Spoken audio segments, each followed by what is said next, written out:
And welcome back to U-Nite Tonight. Again, I'm your host, Bishop Kamal Fraser. And guys, we have a treat for you. Just like we said earlier on the show, we have a special guest that's going to be talking with you this evening. His name is none other than Jeremy Deas. How are you, my friend?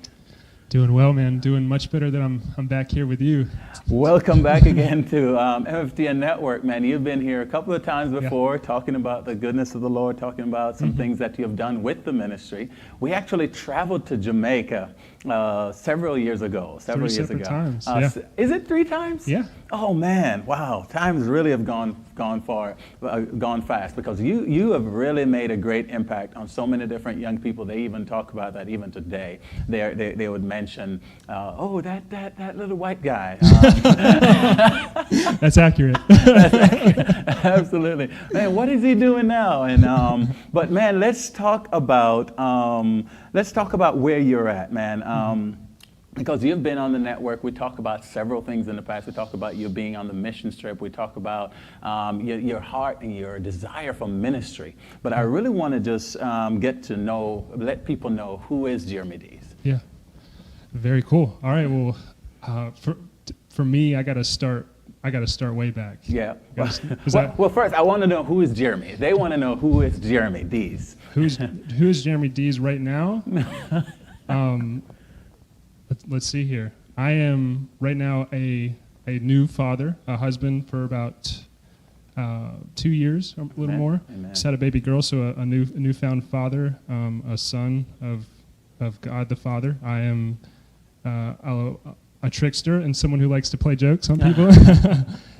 Man, I don't know what else to go with that.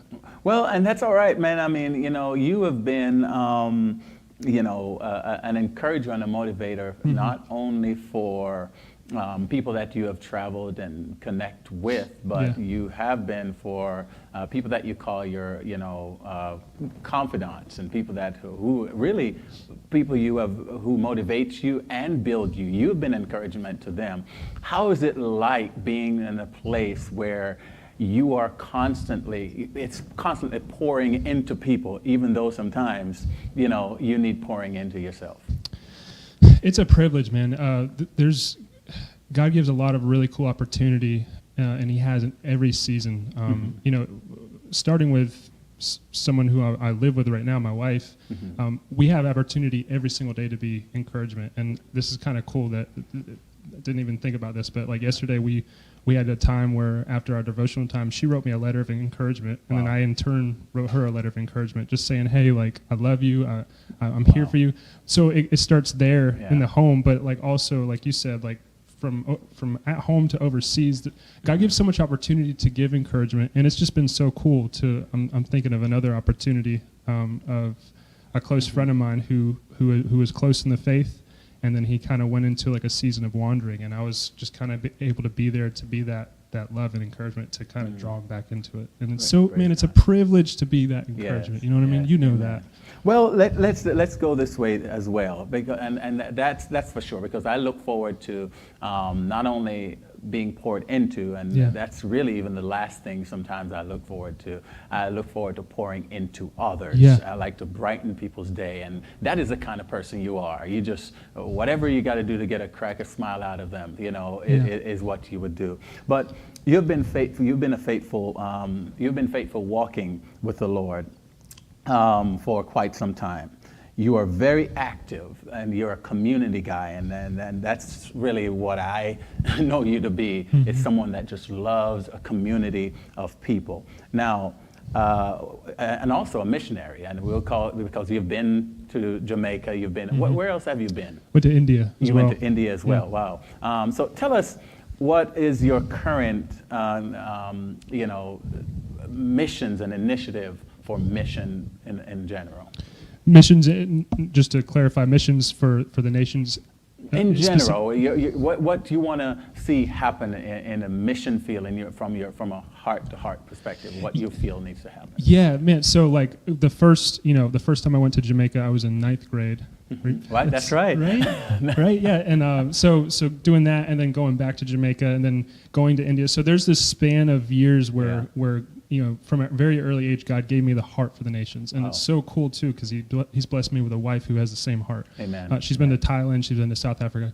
Anyway, so there's this length of years where going to another land and serving them and loving on them and encouraging them and going with you was such a blessing.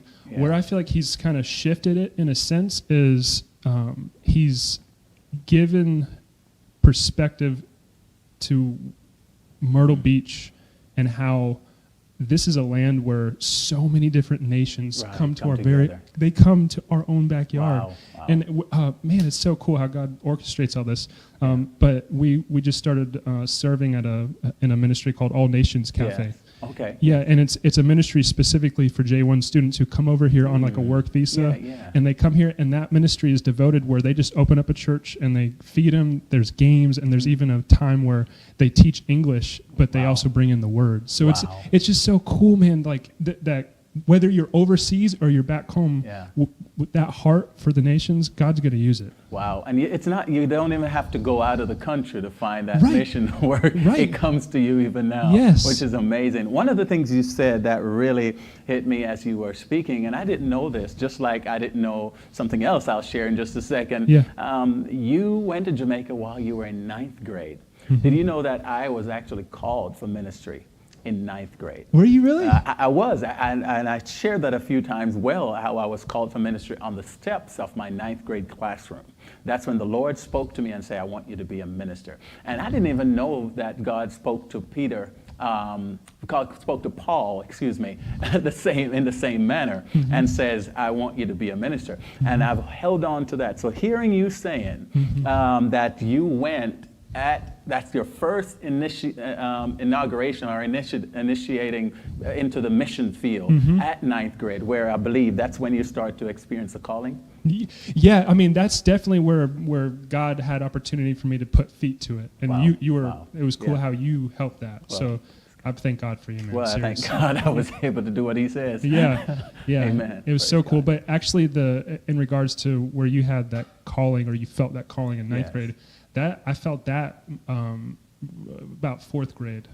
Yeah, and we went to the same ministry at the time, and I still remember to this day. I went to actually, man, Pastor Wilder, Pastor Eric. Right. Yes, he's a part of this ministry now as well. So, actually, I think last time I was on here, you were with him. You two were together speaking. Anyways, he was over the youth there, and I was able to just be a part because my parents were over that. We did a campfire time, and the senior pastor was there, and he was just praying over people, just blessing people. Wow. And all I know is I don't even remember what he prayed, but what looking back was I felt like that was just a moment where the Holy Spirit just immersed me. I go home because I wasn't able to stay. I was too young, and I'm in the shower, and like there was just this innate desire inside of me, like, God, I want to be a preacher.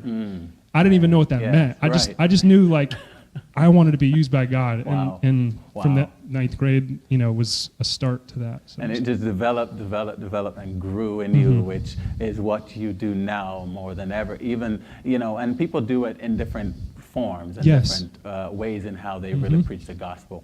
One of the other things, still staying at missions, a few years later, after I sent 3 particular missionaries, it was a year I wasn't able to go. It was the very first year I wasn't able to go to Jamaica because I had some conflicting issues. Really, it was a fight from the enemy at that time. They didn't want me to continue the mission. And years later, I realized that I sent 3 people on the mission trip. Their names were Philip, James, and John. It was incredible. Philip, James. I did not realize it at the time. It was years later we were talking about it, and it was Philip, James, and John. Amazing how the mission, the Lord just orchestrates stuff and make it come together. But Romans chapter 8, verse 28 says this: all things work together for good to them who love God and are called according to his purpose. Explain to us how trusting the Lord with every trial and struggle along the journey has led and developed such a blessing in your life. How going through all of these things have really prepared you and strengthened you. Yeah, man. I mean, there's so many different levels of trial. It could be from what people consider a trial. It could be like just raising support to go across overseas for that for the missions, to hardship and tribulation that's guaranteed to come. Right. Man, for me, there's been all kinds of tribulation from, my parents divorcing to, if I may, just to going through a failed marriage, right. and just the heartache. I mean, the same kind of heartache from seeing my parents split up and watching the family just fall apart, and just family members going into addiction, and just you just see the corruption and where you see the wages of sin is death. You're just seeing the death and destruction, and the enemy coming in and stealing and killing, and just doing all kinds of stuff, from the failed marriage to where there's betrayal, and there's just so much pain and woundedness and trauma. I'm telling you, man, like in all of that, the most difficult times I've been through have been the most beautiful times at the same time. Wow. I was just talking with Allison, my wife, on the way here, and we were talking about how during that specific time of my life where their failed marriage happened, a lot of things happened. That came to ruins. The church body that I was in, there was a huge split. Wow. There was friendships and mentorships that just were gone. I had injured my knee at the time, so I couldn't do sports. There was just so much stuff, and I kept on running because I was running from the pain. And Allison was just kind of pointing that out on the way here. But man, whenever I finally just got still, and I let the racing, all that stuff, just laid it before him. Man, I'm telling you, those were the times where he invaded me, man. And there was so much healing that, he made himself known. And I think that's the most, it's a simple but profound truth. Just him saying, I'm with you in the storm. Wow. It's dude, and that's a truth I hold on to today. Where I'm like, it don't matter what happens. He's like, I'm with you. Yeah, man. Thank you for reminding me that. Man, that is powerful. There has been a journey for you, man. You have really gone through a lot at your age, and you have really tested the waters in a lot of ways. But I want to talk a little bit more about that church split. Many do not like to talk much about church splits, but it happened to you. Yeah. You went through the test. You went through the trials. You were a part of it. How has it strengthened you? How has it influenced you to do more? And how does it for your wife? And now just tell us a little bit more about how did it work? How does it strengthen you? Yeah, how it strengthened me was it brought me to a place. Well, on a real note, this is just being real. I feel like God showed me I put far too much trust in man than I did him, and that's a dangerous place when we take things or people and we elevate them above him. It's a very dangerous thing. Or elevating ourselves, So I'm putting way too much trust in people and not enough trust in God. It's okay to trust people, you know what I'm saying? Yes. But the other thing, don't do too much. Yeah. There you go. Yes. Don't do too much. Another thing is honestly, man, I really felt like I lost everything in my life. And when all of those other things fell to the ground, he was there. And so it's just okay, God, I can't depend on the outlet of sports. I can't depend on, a marriage. I can't depend on, spiritual leadership. I can't depend on all these things are gone. All those things failed. Yeah. And so now it's I'm going to trust you. Hallelujah. I'm going to trust you. You're the only one that's still standing. And if I cling to you, I'm going to be standing there right with you. Glory. Man, that is powerful. That is powerful that you kept that in your mind, that he promised you. He said, I'm with you. Yeah. I'm not going to leave you. I'm right there. And I preach a message about remaining under the shadow of the Almighty. And I'm sure that is what you're reflecting to, is he was right there. No matter where you go, no matter what situation you were in, he was right there with you. Now, I grew up where people have told me that I won't come out to be anything good. I've been in places where people said I will be poor and I'll remain as worse than some of my family members. Yeah. have you, now you've spoken about all these different categories of things that your family went through, from broken marriages to separation to the addiction and all that your family was going through. Yeah. Has there been any time in your life that someone expressed to you or speak down to what your future will be? Let me think.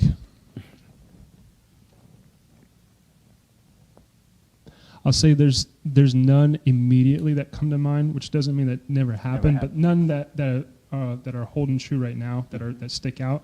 But it'll come to you tonight. It probably will.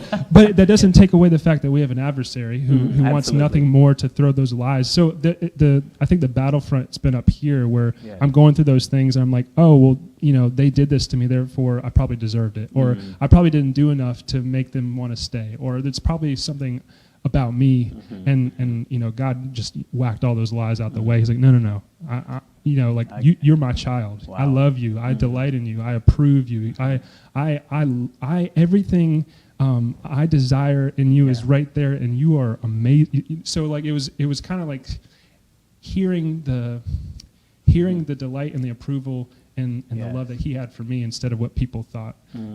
Well, the reason I asked that question too is because one thing that is something that kept me when I go through my challenges and my days and my years of setbacks and the enemy working overnight to keep me from fulfilling my purpose the fact that people have told me that I won't come out.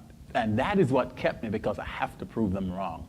And so for you, what kept you? What is it, that specific word that God says, I am going to be right there for you? Is there something else that kept you going no matter what? Because I'm sure there got to be times when you're like, God, I don't know, I can't do this anymore. Lord, it is so much. It is heavy. Why am I an individual going through so much? What kept you? Yeah, well, it was most definitely that word. And what it was like, it came to a place where I'm like, man, I received that word and I'm seeing it work in my life and I'm seeing it hold me up, and I'm like, how it impacted me was enough. But then it got to a point where it was like, I want to bring this to others.